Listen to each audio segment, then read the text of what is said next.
جہاں سے ظلم و ستم کے بادل،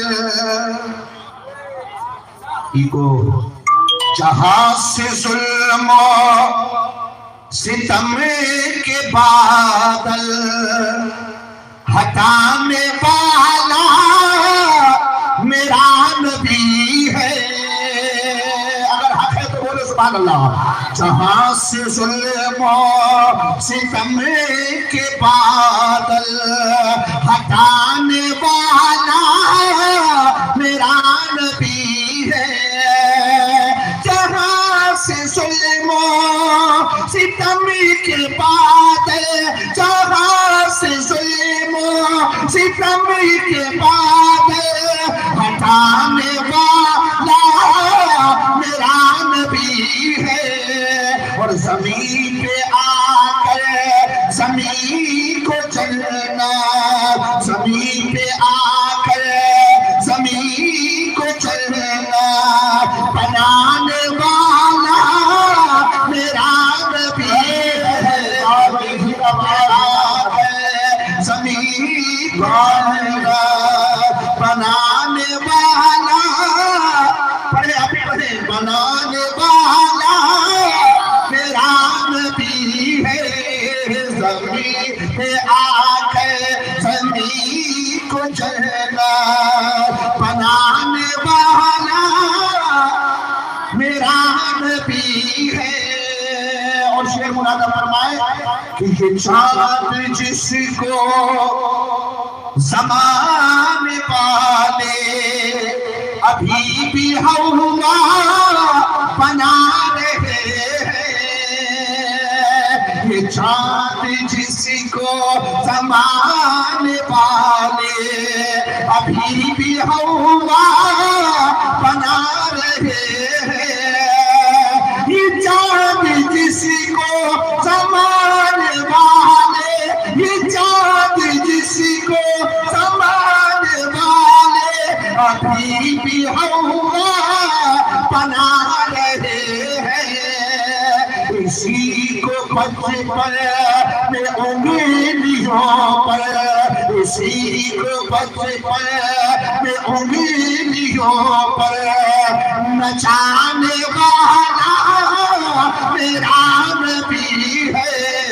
اسی کو بچپن میں انگلیوں پر نچانے والا میرا نبی ہے۔ نعرہ تکبیر، نعرہ رسالت، مسلک اعلیٰ حضرت، جشن دستار بندی، علماء اکرام، نعرہ حیدری۔ آخری شعر ملاحظہ فرمائیں کہ زمانے والے یہ جانتے ہیں زمانے بھر کے علی ہے مولا، زمانے والے یہ جانتے ہیں زمانے بھر کے علی ہے مولا، زمانے والے یہ جانتے ہیں، زمانے والے یہ جانتے ہیں زمانے بھر کے علی ہے مولا، دراصل مولا علی کو مولا، دراصل مولا علی کو مولا بنانے والا میرا نبی ہے، دراصل مولا علی کو مولا بنانے والا میرا نبی ہے۔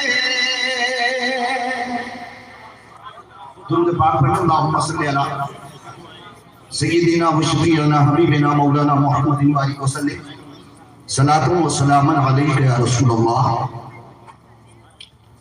میں نے قرآن مجید و فرقان حمید کی ایک آیت اور سرکار کی دو حدیثوں کی تلاوت کی ہے۔ رب نے ارشاد فرمایا قُلْ هَلْ يَسْتَوِي الَّذِينَ يَعْلَمُونَ وَالَّذِينَ لَا يَعْلَمُونَ، اے حبیب آپ ہی کہیے کہ کیا علم والے اور لا علم، ایجوکیٹڈ اینڈ ان ایجوکیٹڈ، پڑھے لکھے اور ان پڑھ برابر ہو سکتے ہیں؟ برادران اسلام، رب تبارک و تعالی اپنے حبیب سے کہہ رہا ہے، مطلب یہ ہے کہ جو پڑھا لکھا ہے، جو تعلیم یافتہ ہے، بے تعلیم یافتہ اس کا مقابلہ نہیں کر سکتا، اس کی برابری نہیں کر سکتا۔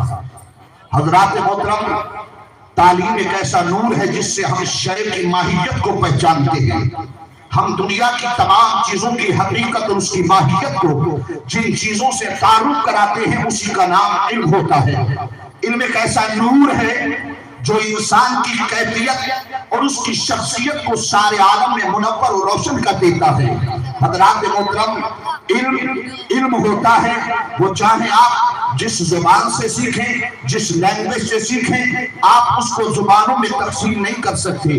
برادران اسلام، آج ہمارا ایک نظریہ ہے کہ ہم نے علم کو دو حصوں میں تقسیم کر دیا۔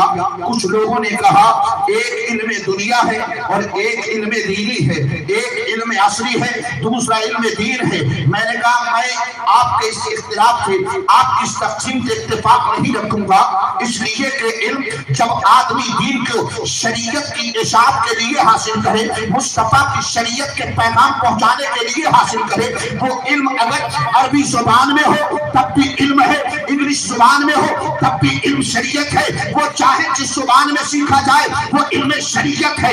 آپ کی نیت ہونا چاہیے۔ مصطفیٰ نے فرمایا انما الاعمال بالنیات، اعمالوں کا دار و مدار نیتوں پر ہوتا ہے۔ اگر آپ کا بیٹا انگلش کا لیکچرر بن رہا ہے، آپ کا بیٹا انگلش کا پروفیسر بن رہا ہے، آپ کا بیٹا کسی زبان میں چاہے وہ چاہے اسپینش ہو یا جاپانیز ہو، جس بھاشا میں بھی ہو، اگر آپ نے اپنے بیٹے کو پروفیسر بنا دیا اور نیت یہ رکھی کہ جب کسی انگلش زبان میں اسلام پر جب خون مارا جائے گا، جب کوئی کھڑے ہو کر مصطفیٰ کی شریعت کو پامال کرے گا، جب قرآن پر انگلی اٹھائی جائے گی، میرا بیٹا کھڑا ہو کر انگلش میں جواب دے کر مصطفیٰ کی شریعت کی پاسداری کرے گا۔ میرا بیٹا ایک بات انگلش کا بولے گا، مگر اللہ تعالیٰ اسے دین کے علم کی سماعت کا فرماتا چلا جائے۔ زندہ باد نعرہ تکبیر، نعرہ رسالت، مسلک اعلیٰ حضرت، عظمت قرآن، علماء اکرام۔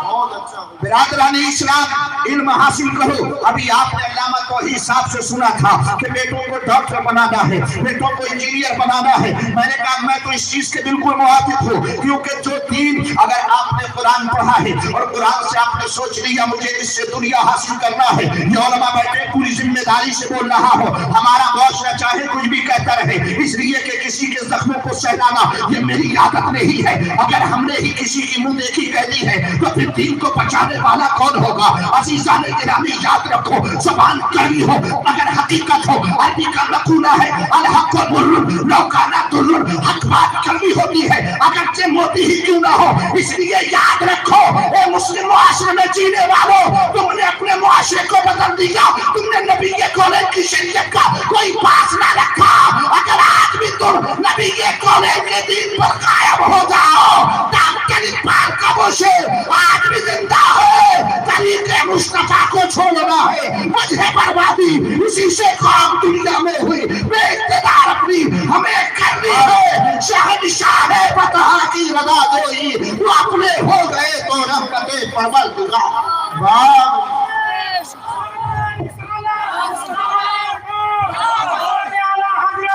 مسلک اعلیٰ حضرت سرکار کی آمد، سرکار کی آمد، آقا کی آمد، آقا کی آمد، جشن دستار بندی، نعرہ تکبیر۔